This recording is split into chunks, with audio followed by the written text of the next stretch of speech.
Dobar dan i dobrodošli u školu za život.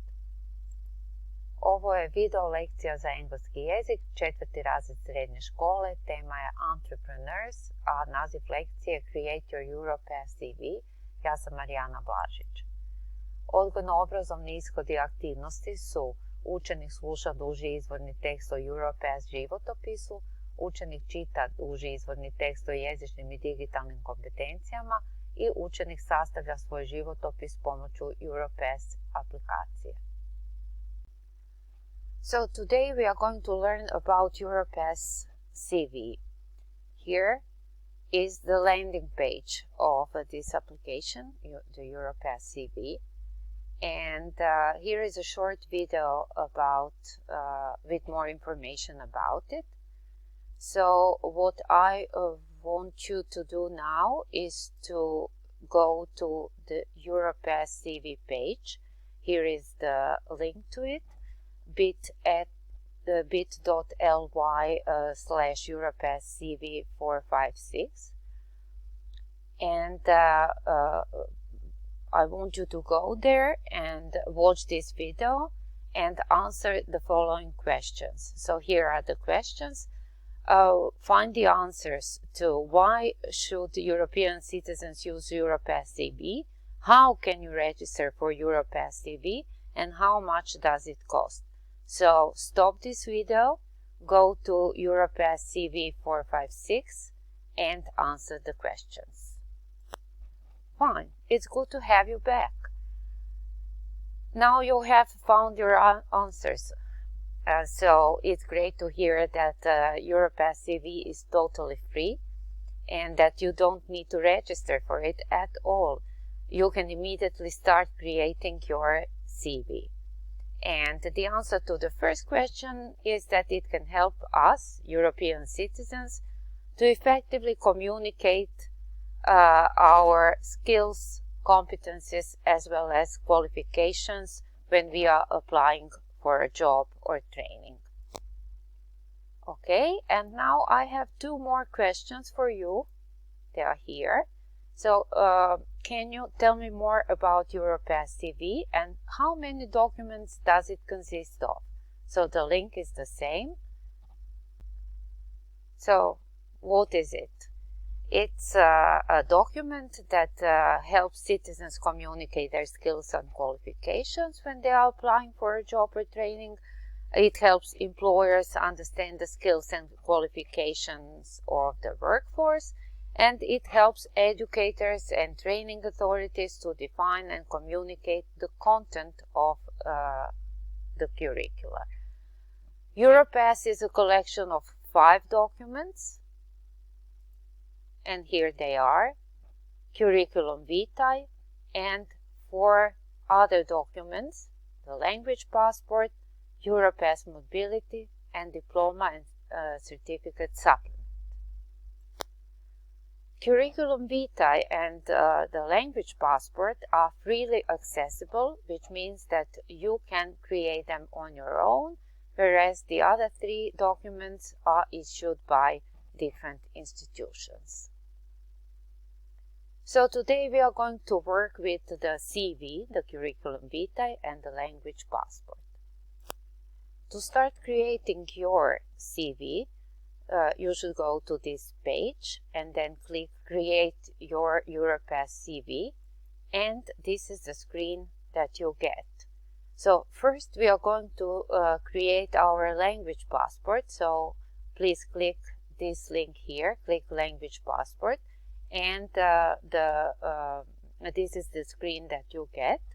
So here you can add your name and your surname, then your mother tongue and foreign languages that you speak.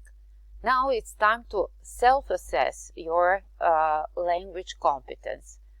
To do this, we can use this self-assessment grid.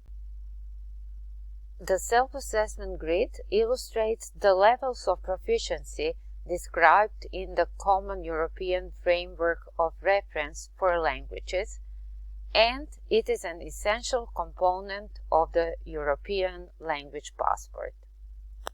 This is what the self-assessment grid looks like.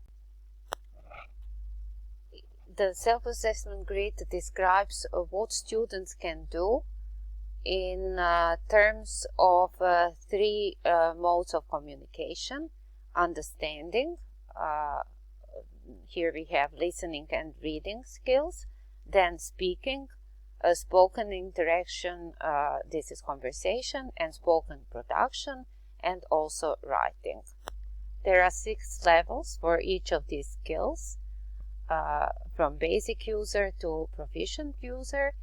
And it is important to mention that the level of these skills doesn't have to be the same for all of the skills, which means that, for example, your listening skills might be better developed than your writing skills.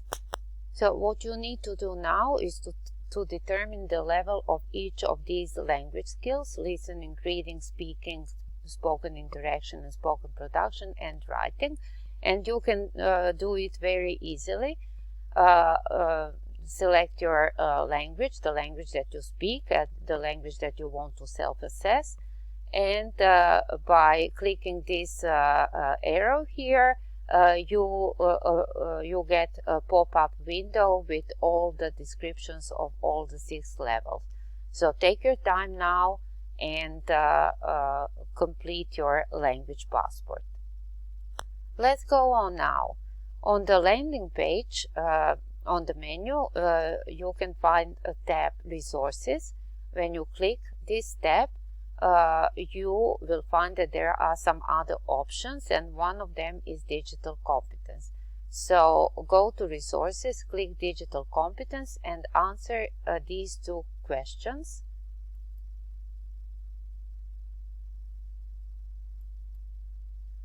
How many areas are there within the digital competence, and how many levels are there for each area?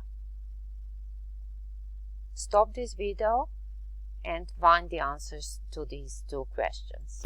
And the answer is 5. There are 5 areas: information processing, content creation, communication, problem solving, and safety.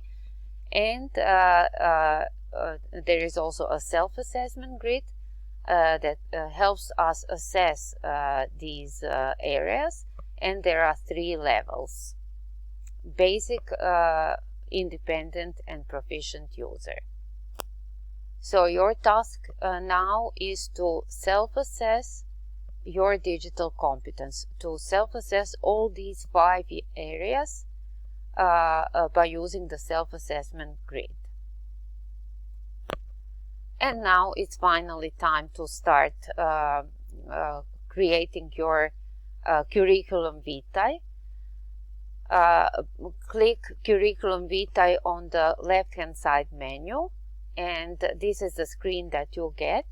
Here you can see that there is space to fill in with your personal information, with your work experience, education and training information, and also some other skills such as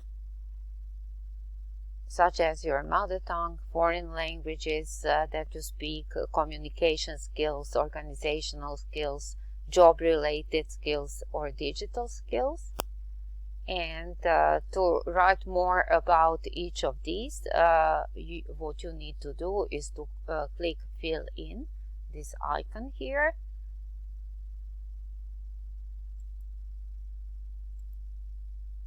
And this is what you get, for example, for communication skills. There are some suggestions, some ideas what you could write here. Do not copy it word by word, but add your explanation, add your experiences here. And the last step is to save your CV. So save it and download it to your computer, and then anytime you need to make some changes, you can come back, upload your CV, and edit it as many times as you want. You might have noticed that there is an announcement on the landing page of Europass CV that there are going to be some new CV templates, new tools, and some other things that will help you showcase your skills and qualifications. So make sure to come back to the page later on in April. And finally, here is a checklist that will help you make sure that you have achieved the learning outcomes. So put a tick here if you have self-assessed your language skills, your digital competence, if you have completed your CV, and if you have saved it to your computer.